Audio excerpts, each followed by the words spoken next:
The Galactic Union Academy of Veltros Prime had seen many things in its 400-year history.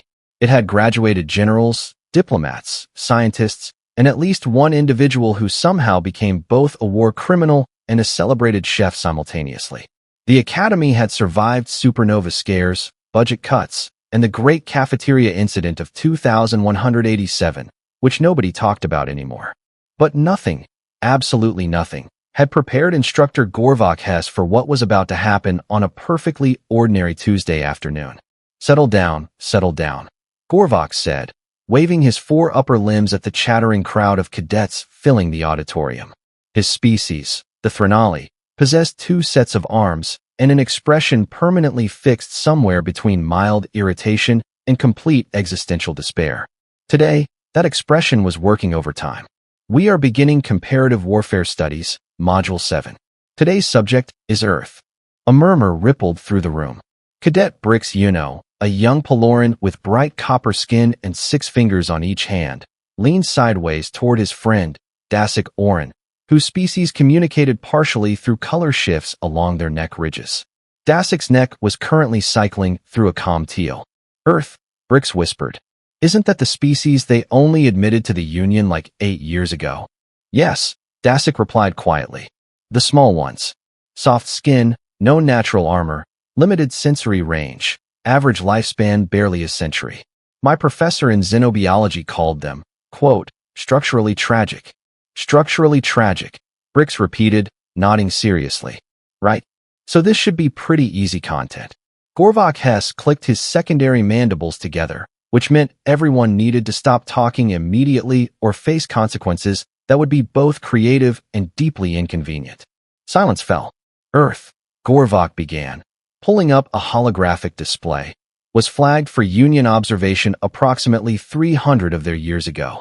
At that time, our assessment teams determined they were a pre-spaceflight species with significant internal conflict, moderate technological development, and what our analysts generously described as a complicated relationship with their own survival instincts.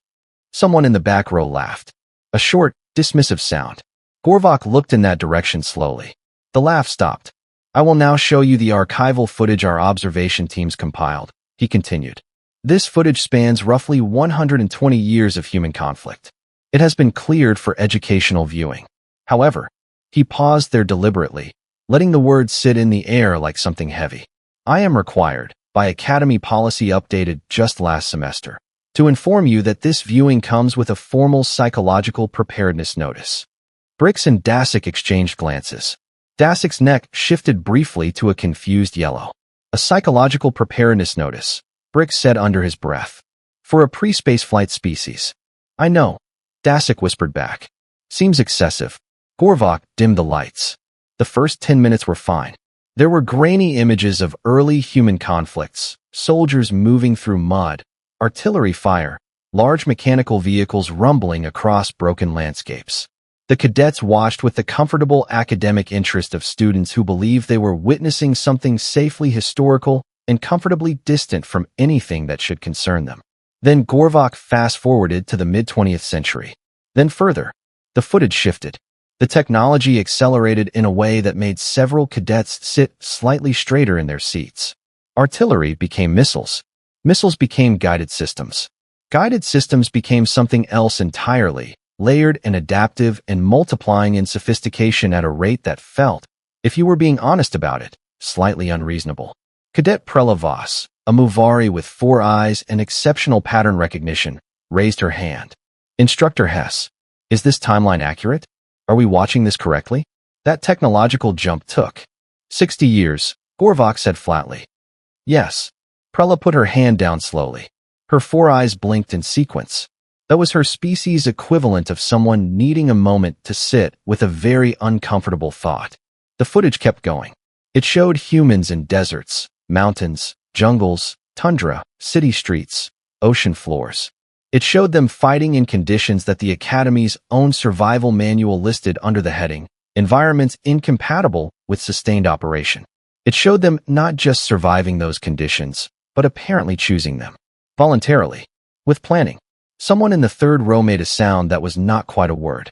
The footage showed something that the observation team had labeled, in their clinical report, adaptive persistence under sustained threat, which was a very long and professional way of saying that humans, when injured, when outgunned, when exhausted, when surrounded, had a recurring and deeply inconvenient tendency to simply keep going.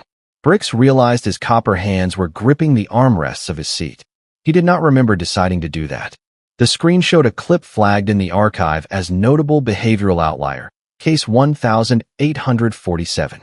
A single human soldier, separated from their unit, out of primary ammunition, operating in hostile terrain for 11 days, emerging at the end of it, still technically functional, somehow, impossibly, having completed the original objective. The auditorium was very quiet. Instructor Hess, said a cadet from the far left, a drenathy named Sovok, whose species prided itself on rational detachment. Sovok's voice was doing something it was not supposed to do, which was waver slightly.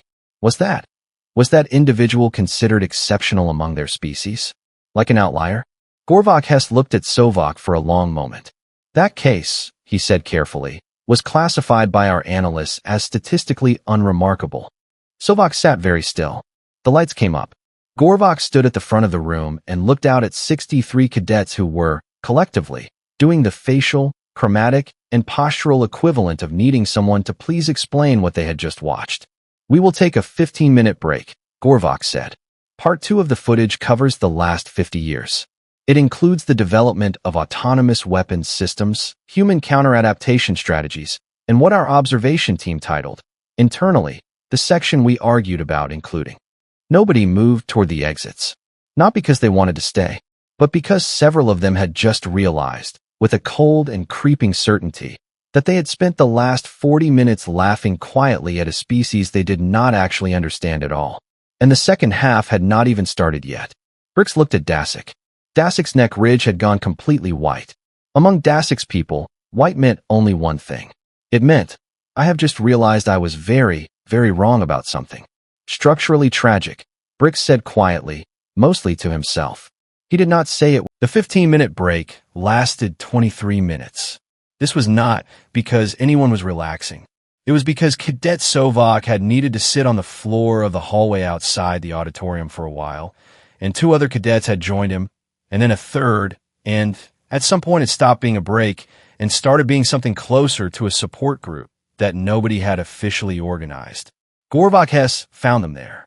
He looked down at the small collection of highly trained future military officers sitting on the floor of a corridor like students who had just received very bad news about an exam.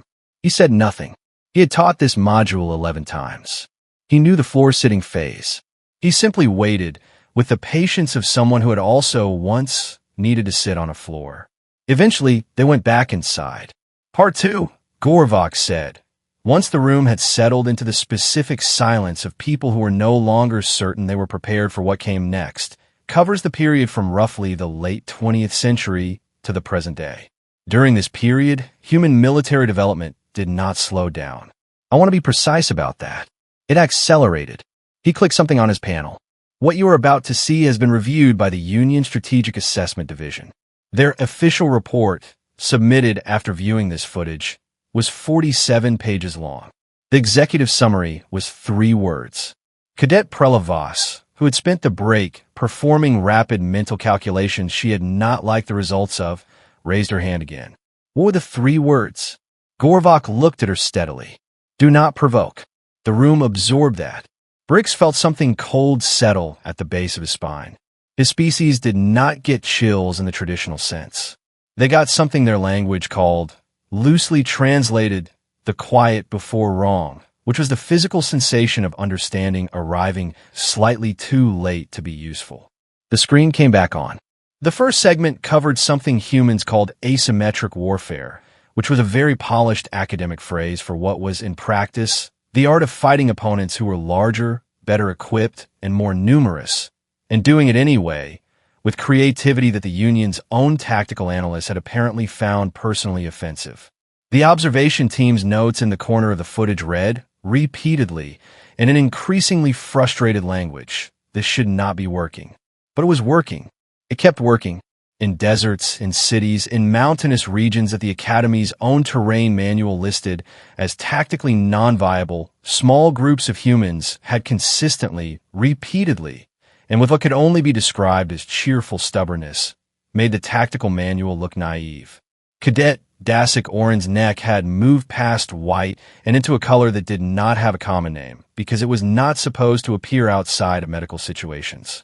It was the color of someone whose assumptions were being surgically removed one at a time. "They're adapting," Dacic said, not to anyone in particular. "They adapt in real time. During the conflict, they change strategy mid-engagement based on what is not working and immediately try something else." Yes, Gorvak said. He had heard this observation before from other cadets at this exact moment in the footage. It never got less significant. Their military science literature refers to it as battlefield improvisation. They teach it as a skill. They practice it deliberately. Some of their most decorated soldiers are decorated specifically for it. Someone in the fifth row made a noise that was technically a laugh but contained no actual humor. The footage moved forward. It showed human drone technology, which started simple and became, within 2 decades, something that the Union's own engineering corps had later reverse-studied with deep personal embarrassment.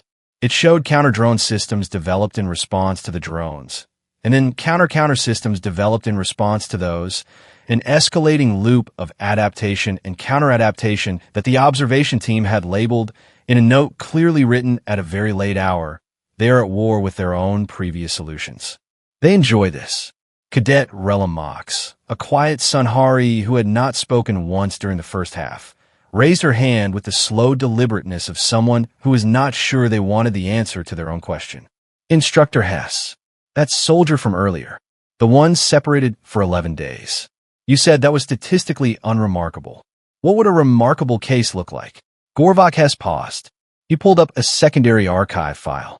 The label at the top of the file read, "Notable cases, reviewed and verified, classified as credible despite initial analyst disbelief." He scrolled past the first 40 entries without opening any of them. "I will not be showing you those today," he said quietly. "This is a foundational module. We build up to those." Relamox put her hand down. She looked straight ahead at the screen and did not ask any more questions. The footage entered its final segment. This portion covered the last 15 years, which included the period during which humanity had made first contact with the Union and been formally introduced to the rest of the galaxy. The observation team had noted, in their closing report, that the humans had responded to the knowledge that they were not alone in the universe with a reaction that could be summarized as significant excitement, rapid strategic reassessment, and immediate inquiry into the Union's defensive infrastructure. Not fear, not awe, not the long philosophical paralysis that most first-contact species experienced. Immediate inquiry into the defensive infrastructure. Gorvak stopped the footage there. The lights came fully up. 63 cadets sat in the brightness of the auditorium, looking like individuals who had boarded a very different vessel than the one they were currently on. Brix Yuno's copper hands were still on the armrests. He had not moved them in 40 minutes. "I will now open the floor for questions," Gorvak said. Nobody spoke for a full 30 seconds. Then Sovok, the rational, detached Drenathy who prided himself on composure, raised his hand. "Are they in a union now?" "Formally." "Yes," Gorvak said. "Full membership, ratified 6 years ago." "And their military," Sovok continued, with a very careful tone of someone constructing a sentence they needed to get exactly right, "is it aligned with the Union's collective defense framework?" "It is," Gorvak confirmed. Sovok nodded slowly. Something in his posture changed. Something that had been tense since the first half of the footage released itself slightly. "So they're on our side." "Correct." Another long pause. "That," said Brix Yuno, with great feeling, "is the best news I have received in my entire academic career." A ripple went through the room. Not quite laughter. Something adjacent to it. The specific sound of 63 people exhaling a fear they had not fully admitted to feeling. Then the door at the back of the auditorium opened. A human walked in, short by Galactic standards, wearing the gray and gold uniform of a Union exchange instructor, carrying a data tablet, with an expression of mild professional pleasantness. She stopped when she saw the